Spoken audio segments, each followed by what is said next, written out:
Thank you for staying with Republic. My colleague Crispino also joining us from Mumbai. And in what comes as the biggest positive for Indian cricket in recent times, according to sources, former Indian skipper Rahul Dravid has agreed to take over as the head coach of the national team.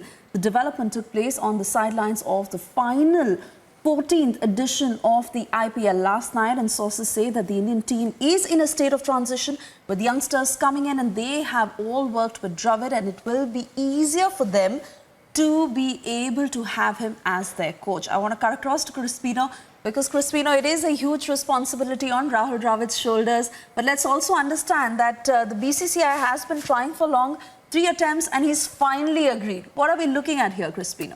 Absolutely a new innings here for Rahul Dravid as he has agreed to take over the top job as the head coach of the BCCI offer. Joining us on the broadcast, we're joined by Adesh Gupta, sports journalist. Adesh Gupta, your first thoughts on Rahul Dravid's appointment to the top job? देखिए, इससे बढ़कर कोई अच्छा समाचार नहीं हो सकता क्योंकि पहले ये सोचा जा रहा था कि शायद वो भारत के इंटरिम कोच बनेंगे, लेकिन कल जिस तरह से दुबई में आईपीएल का फाइनल खेला गया, वहां पर बीसीसीआई के अध्यक्ष सौरव गांगुली और जय शाह ने उनसे मुलाकात की और वहां पर उन्होंने मना लिया कि राहुल द्रविड़ आप भारत के कोच बनिए। और राहुल द्रविड़ क्योंकि 2016 से 2019 तक भारत की ए टीम और भारत के अंडर 19 टीम के कोच भी रहे हैं और उनकी कोचिंग में भारत ने अंडर 19 वर्ल्ड कप भी जीता है। और ये जो भारत की जितनी भी युवा खेल है जो हमें आईपीएल में धूम मचाती हुई नजर आई, जैसे ईशान किशन, पृथ्वी शॉ, कमलेश नागरकोटी, शुभमन गिल और दूसरे बहुत से खिलाड़ी, ये सब इन्हीं की ट्रेनिंग में आए हैं और जिस तरह की परफॉर्मेंस इन्होंने दी है तो ये बताती है कि एक कोच के रूप में राहुल द्रविड़ ने इन्हें क्या कुछ सिखाया। और सबसे बड़ी बात यह कि राहुल द्रविड़ खुद एक बहुत बड़े खिलाड़ी रहे हैं। उन्होंने 24,000 से ज्यादा रन बनाए हैं टेस्ट और वनडे में मिलकर, 160 से ज्यादा टेस्ट मैच और 300 से ज्यादा वनडे खेले हैं। तो ये एक्सपीरियंस अपने आप में बताता है। और जो भारत की टीम है अब वो बताएंगे खिलाड़ियों को कि बड़े ड्रेसिंग रूम में किस तरह से रहा जाता है। और भारत के सामने जो आने वाले समय में चुनौतियां हैं, जिस तरह से विदेशी दौरों पर भारतीय टीम खेल रही है, हालांकि दक्षिण अफ्रीका में अभी तक जीत नहीं पाई है, तो हमें लगता है कि उनकी कोचिंग में इंडियन क्रिकेट और आगे जाएगा। जी आदेश जी, बिल्कुल आपने सही कहा। राहुल द्रविड़ के जहाँ तक क्रेडेंशियल्स की बात है वो तो बिल्कुल अनडिस्प्यूटेड है, पर इम्पॉर्टेंट ये भी है जैसे आप कह रहे थे कि किस तरह से टीम अब उनको रिसीव करेगी। और रवि शास्त्री और राहुल द्रविड़ को अगर कंपेयर करें तो कोचिंग स्टाइल में किस हिसाब से अंतर है और क्या आपको लगता है टीम का रिएक्शन होगा? देखिए, टीम का रिएक्शन बहुत अच्छा होगा क्योंकि राहुल द्रविड़ बहुत ही शांत तरह के खिलाड़ी हैं और हम सभी जानते हैं कि वो बिल्कुल महेंद्र सिंह धोनी की तरह है। अगर कोई अचीवमेंट हो तो बहुत ज्यादा जश्न नहीं बनाते, जब वो खेलते थे शतक भी बनाते थे तो हवा में बैट नहीं लहराते थे। तो इससे पता चलता है कि वो कितने सीरियस खिलाड़ी हैं और एक कोच के रूप में भी उतने ही सीरियस हैं। और जो टीम के साथ उनकी बॉन्डिंग बनेगी वो मुझे लगता है बहुत अच्छी बनेगी क्योंकि रवि शास्त्री के ताल्लुक चाहे वो महेंद्र सिंह धोनी हो, उनके साथ कुछ अच्छे नहीं माने जाते थे, लेकिन विराट कोहली के साथ उनकी बहुत बेहतरीन अंडरस्टैंडिंग थी।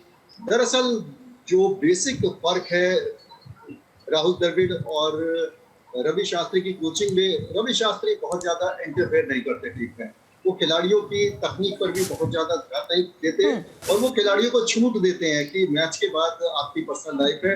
लेकिन मुझे लगता है कि राहुल द्रविड़ क्योंकि पुराने स्कूल के हैं और सीधे बल्ले से खेलना पसंद करते थे, तो इसी तरह से कोचिंग में वो सीधे सीधे जाना चाहेंगे और बहुत ज्यादा सिखाने की आजकल जरूरत इसलिए नहीं होती क्योंकि टीम में जितने भी खिलाड़ी होते हैं उनके पास बहुत ज्यादा एक्सपीरियंस होता है। हाँ, किसी खिलाड़ी की टेक्निक अगर थोड़ी सी खराब हो तो उस पर ध्यान दिया जा सकता है और वैसे भी बैटिंग कोच विक्रम राठौर है, बॉलिंग कोच भारत तरुण है, तो काफी सपोर्ट उन्हें मिलेगा। जी, राहुल द्रविड़ के लिए क्या है चुनौतियां अभी और what are the challenges that he faces and how will he overcome it, sir? Rahul Dravid के सामने सबसे बड़ी चुनौती तो ये होगी कि वो टीम की एकजुटता को थोड़ा कायम करें, क्योंकि ऐसा लगता है कि जिस तरह से विराट कोहली को मजबूर किया गया एक तरह से T20 फॉर्मेट में कप्तानी छोड़ने के लिए, हालांकि वो बहुत खराब कप्तान नहीं थे, और जी। बाद में विराट कोहली ने खुद कहा कि उनकी बैटिंग इफेक्टेड हो रही थी, लेकिन पर्दे के पीछे काफी कहानियां हैं। उनके रिलेशन आर अश्विन से खराब हो गए थे। सीनियर खिलाड़ियों जी। चेतेश्वर पुजारा जी आदेश जी, आई एम को भी सॉरी मैं के आपको साथ इंटरप्ट कर रही हूँ और ये कहानियां सुनेंगे आपसे हम। In the meanwhile reactions play out कर रहे हैं। We also have former cricketer Lalchand Rajput with us on the phone line. Mr. Rajput, your reaction to this latest development, Rahul Dravid to now be the coach for the Indian cricket team? I think it's a very good thing because he has been around with the under-19 and A team. He knows the players very well. Recently, he went to Sri Lanka as well with the Indian team. So he has a good idea about the players and the setup. Since he has worked for the last 2 years with the junior team, most of the players are there in the national team as well. So it will not be a new thing for Rahul Dravid. I'm sure he will do a fantastic job because he has done so well for the India A and under-19 World Cup. So it's a good thing that, they have gone to a person who knows the system well and who is known to the players as well. So I think that will be a good setup for the Team India and the players as well. Well, certainly, sir, there's a lot of pressure on Rahul Dravid, I beg your pardon, at this point of time. Dravid taking over as the head coach of the Indian cricket team. Now, what are the challenges that Rahul Dravid faces in view of Kohli stepping down? I think when you pick up the job as an India head coach, there will be pressure. Nothing comes easy at that level because pressure will always be there. While playing for country also there was pressure in which Rahul Dravid has handled so well. Because if you know at his career, he has gone through thick and skin and then he has really, been the captain of the national team as well. And he knows how to, overcome that. But as a coach, yes, there will be challenges because we are #1 team in the world. People expect that we have to win every series, we have to win every World Cup. So after this World Cup, yes, there will be challenge of the T20 World Cup next year and also the 23 World Cup, the 50-over World Cup in India. So challenges will be there, but I'm sure as a cricketer and a former India captain, he will overcome those challenges.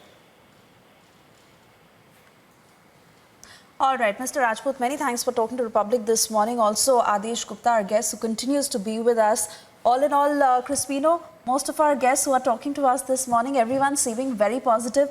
Adesh Gupta also says that the biggest quality Rahul Dravid, apart from the undisputable body of work he's had, is the fact that he gels very well with the team, he gels very well with the boys, and that certainly will hugely add to the morale of the team, to how he will add to the performance of the boys. Crispino. Absolutely, a new era for Rahul Dravid. He's taken over the top job and we wish him really all the best.